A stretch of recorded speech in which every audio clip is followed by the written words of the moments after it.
Blessings and welcome, my sisters and brothers, to the Law of One. All is part of the Creator. All is one. It's my pleasure to share with you conscious channeling of LL Research. I am Robert, a humble messenger, and it is such a pleasure to speak with you. Today we will speak about the awakening of the magical personality. We come to you in the gratitude and greet you in the love and in the light of the one infinite creator. I am QO. It is a tantalizing prospect to us, a marvelous avenue of service that you offer us.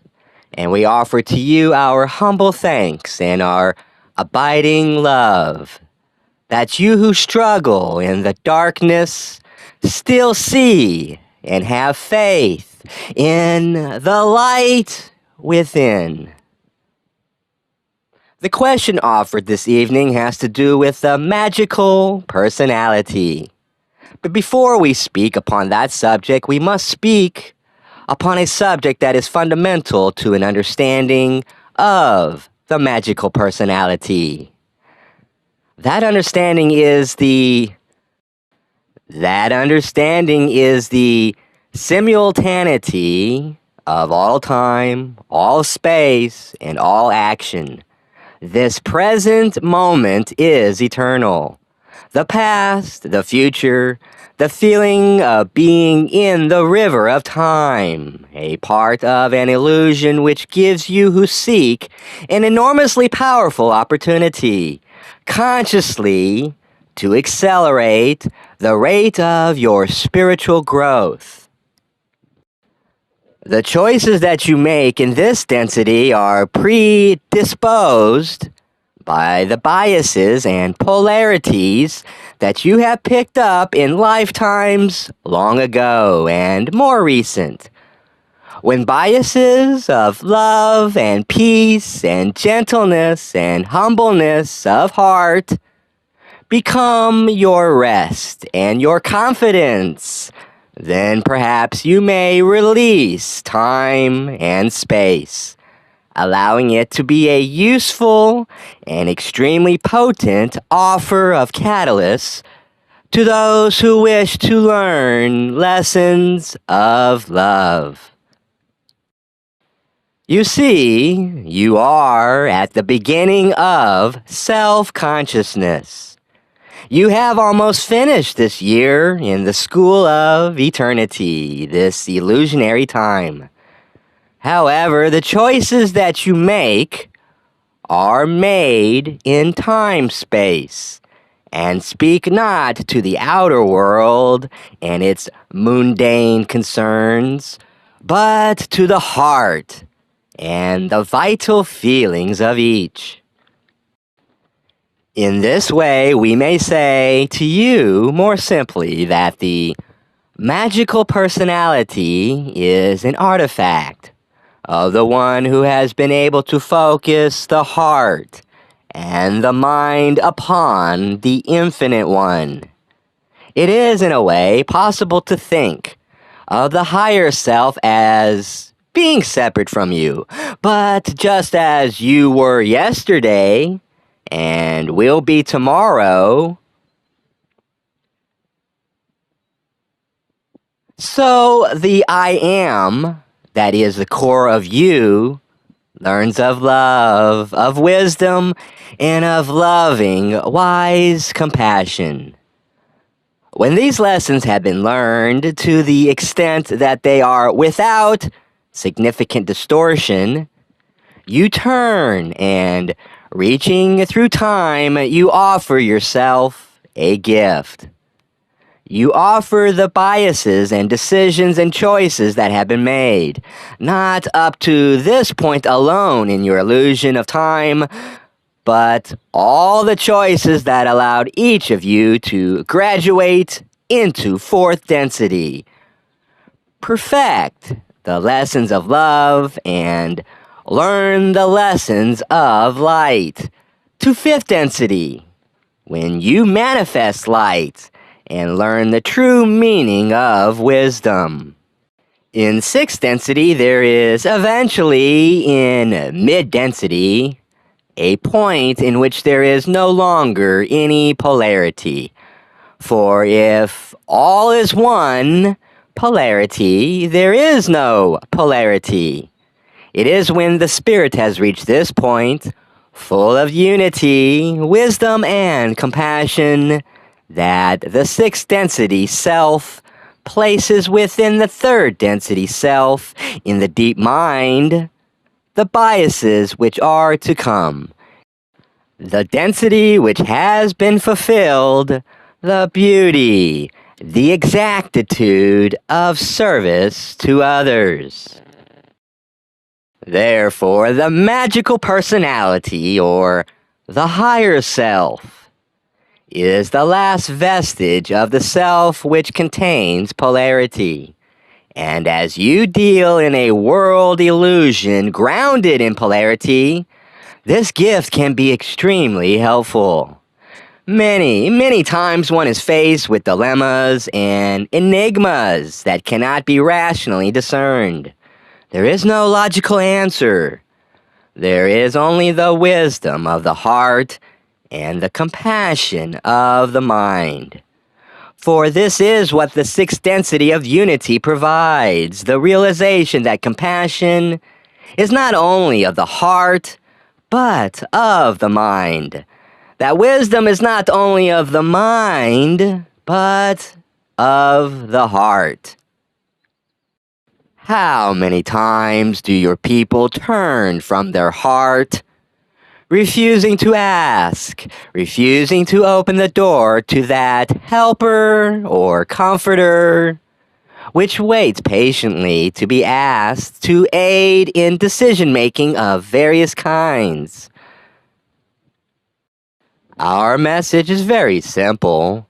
We ask each to love the Creator with adoration and worship, as one would normally feel for one's father and mother. For you are truly sons and daughters of the Infinite One, and within yourself, infinite in your own being.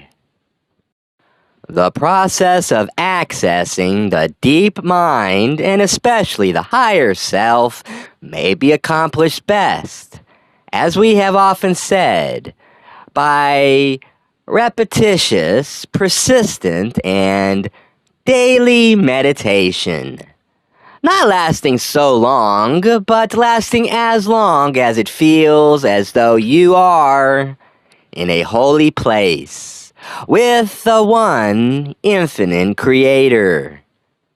Thus, meditation is always the key to the opening of the shuttle from the subconscious or deep mind to the conscious mind. The higher self does not operate by giving instructions, for that would be an infringement of free will and would cause paradoxes within the universe that are not desired.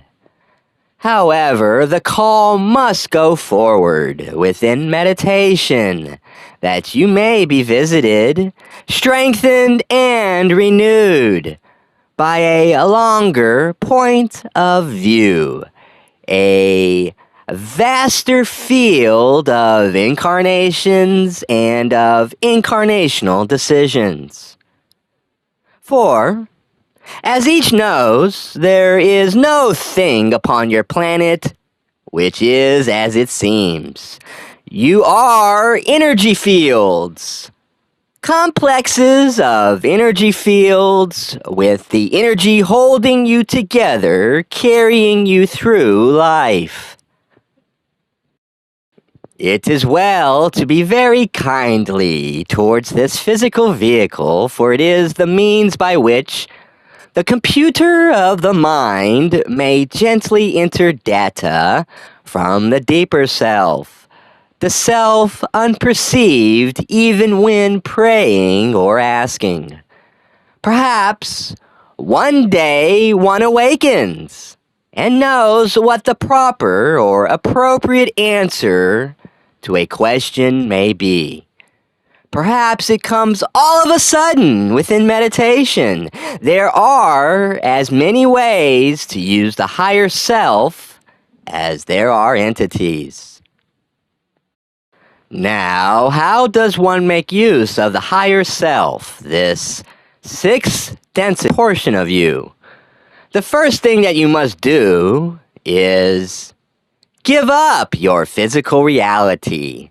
You are an illusion within an illusion. Mystery surrounds you. Consequently, as one asks for guidance from a deeper self, the higher self within, one opens a door that can only be opened by the seeker, since the higher self is a far more clear, lucid, and defined product of your thinking. Yet still you will find it most helpful to blend the conscious and rational mind with the deep mind, for they give you feelings and biases that are far more a part of whom, we correct this instrument, of who you are, what your essence is, that you may have by any amount of consideration of these matters within this illusion. Now, as each sits here, we shall attempt to give the process by which the higher self may be contacted. This is one way. There are many others. This is a way which we feel is simple and therefore easier to grasp. The first step is the acceptance and the forgiveness of the self within this illusion. It must be clear to each one that one cannot live purely in a world polluted by constant negative thoughts and perceptions, cynicism, and the ugly emotions of fear, terror, and the triumph of those who delight in terrorizing others. This is not the personality that you wish to use for that special time during which you are working within consciousness to accelerate the rate of your spiritual growth, to heighten your polarity, and to move, may we say, forward. You do not need to gaze at the higher self as part of the self, unless you wish. However, it is well to know that the higher self and you are timeless and whole and one. Now, to attain a magical personality, there is much which one can do, and indeed must do, to create the appropriate atmosphere for the gentle lover's touch of the rational mind into the deep mind. This is a slow process for many and infinitely worth it. Once one has been able to contact that part of the self that is sixth density, and which has given back to you within the deep recesses of your mind, you may then have a much wider perspective, a much more clear vantage point from which to view the life experiences which your incarnation brings to you. We caution each against attempting to live in the higher self mode for any length of time past which one cannot hold the concentration and the clarity which the tuning, the praying, and the singing brings about. You cannot plunder your own higher self without doing damage to the quality of information which you receive. Consequently, in putting on the whole armor of light, as this instrument would say, and accepting the self which seems to be in the future, but is indeed yourself. As a good advisor, you are moving towards a centered position, which will be most advantageous to you in using this deep and loving resource of the mind. We say loving and lovely because it is considerable effort, a labor of love, for the sixth density to create a thought form of all that it has experienced. The higher self, or magical personality, is placed deep within you. It is not placed without you. It is not placed within your teacher or your guru or any of your colleagues. The magical personality is an artifact of the self, the mystery-clad being whose entire experience is recognized to be mysterious.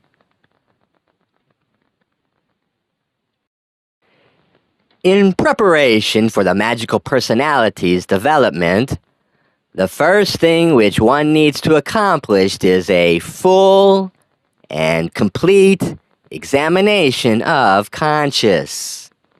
Not that you as an entity may judge you as an entity, not at all, but rather that you may forgive yourself, for you have forgiven all others, have you not?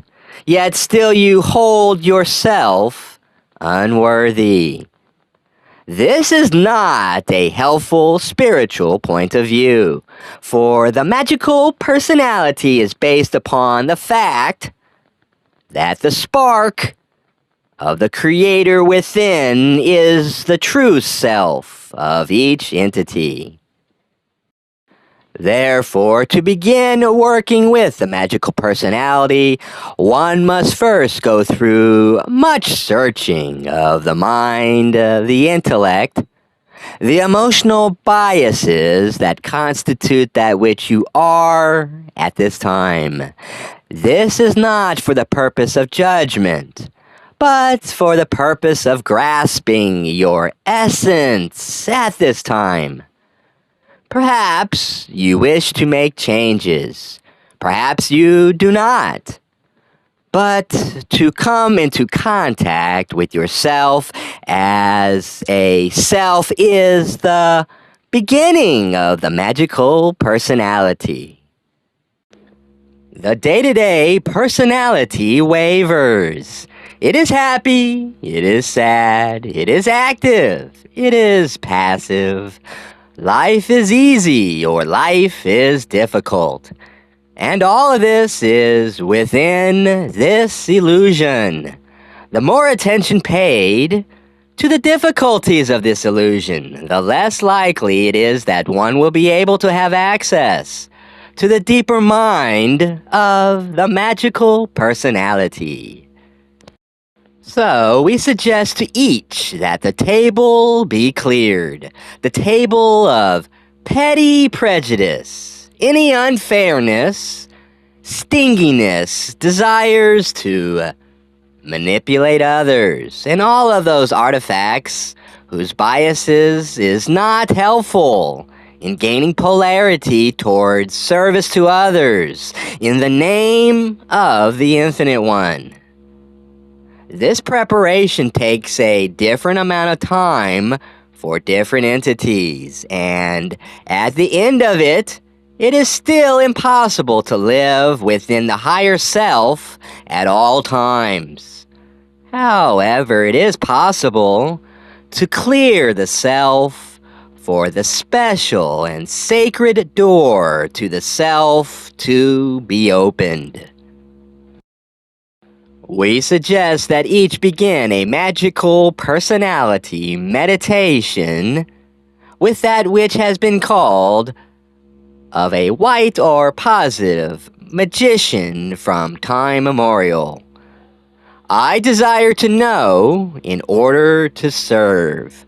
I desire to use my subconscious mind to enrich, enliven, enable, and engage this third density, mind and heart. It is impossible for most to keep this clarity over an extended period of time, and there is danger in attempting to do so. Consider yourselves as toddlers, just learning to walk. The spirit's so young, so lovely, so strong, and yet so vulnerable. This is how the magical personality sees the outer portion of your behavior and thinking. It is perceived as that of a child who knows not what he or she does.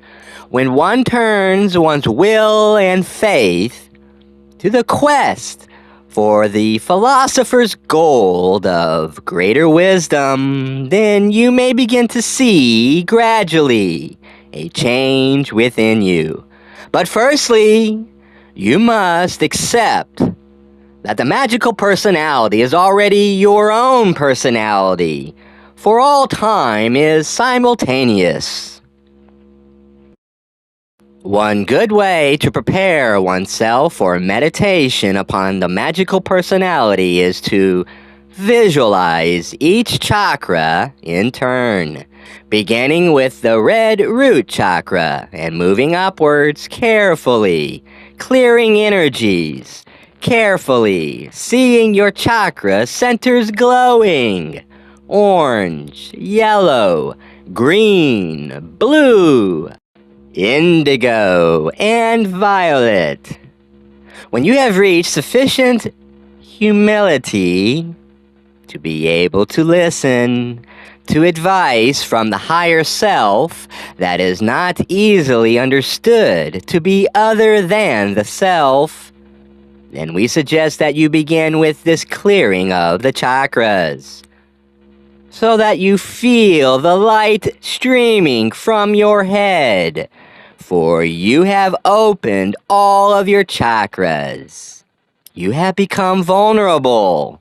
You are ready to take a risk. Firstly, there is a tremendous amount of protection of the body by the body, and we recommend to each that this be observed.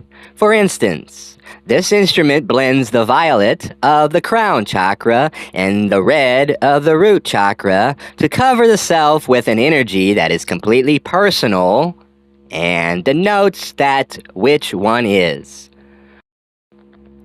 Upon completing this encapsulation of yourself in the red through violet of body protection, you will then put on a garment of light.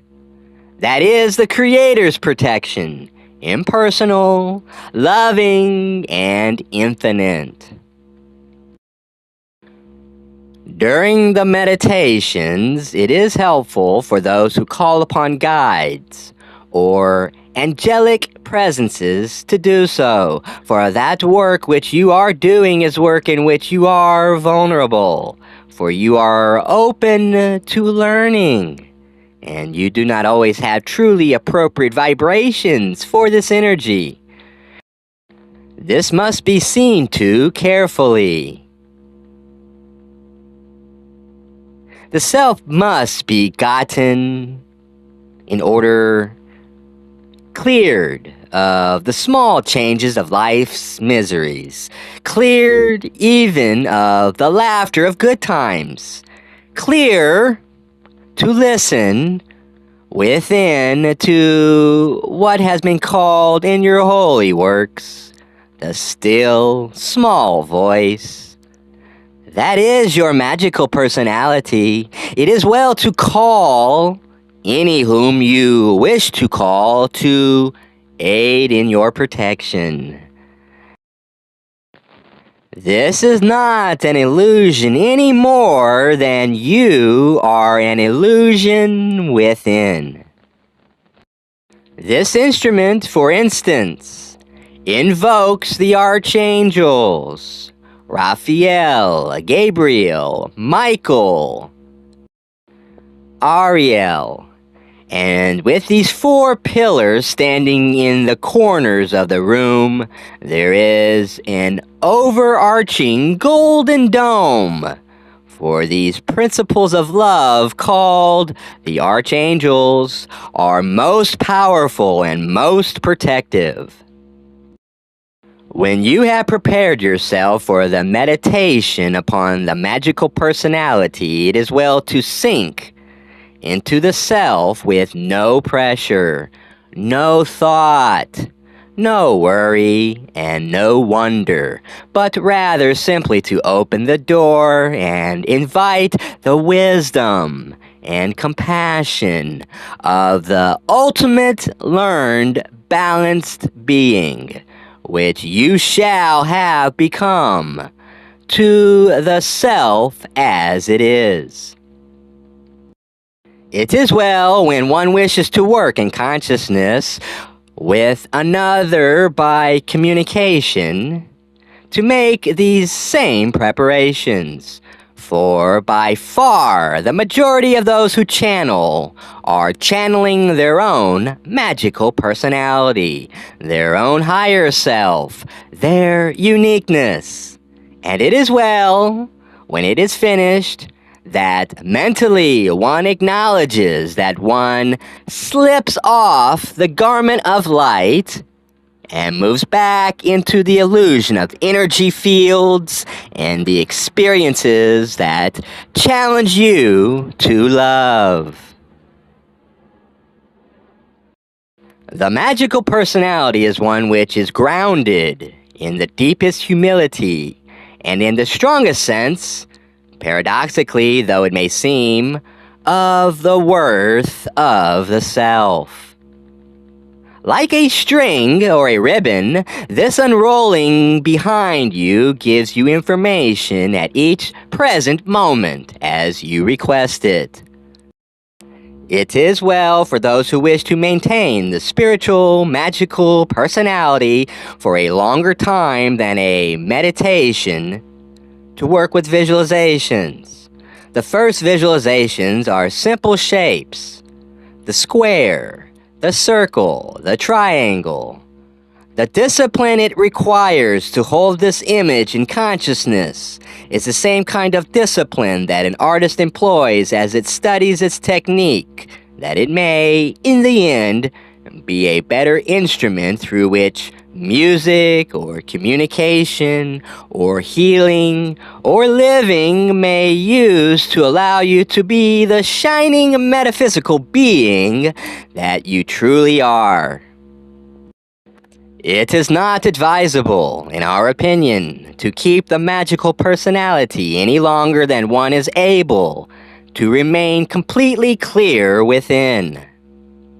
This normally limits that which the magical personality may do to very brief moments within the waking hours and to inspiriting dreams during those hours when the subconscious and the conscious mind move together in play, in ritual and in meaning.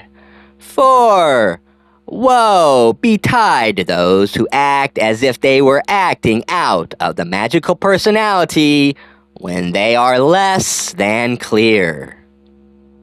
May we say this is extremely inadvisable, and that the student of the magical personality who does not wish to study the tree of life, the Kabbalah, and all of those things which would inform one of the history of this concept, content the self with knowing that the magical personality lies within you, fallow and ready to bloom. When you call upon it, may you do so in humility. We hope you may call upon it often, but always protect the self before you open your vulnerable spirit to that which, though it is you, appears within the illusion to be another. For those who do not clear themselves excellently may receive any number of guides which would purport to be the magical personality, but which instead are means by which positive polarity is gradually lessened. We are told by this instrument that once again we have taken too long. We shall cease at this point, though there is perhaps some more upon this subject which would be of interest, for we wish to close the meditation through the instrument known as Jim. We leave you in the love and in the light of the one infinite creator. We are those of QO.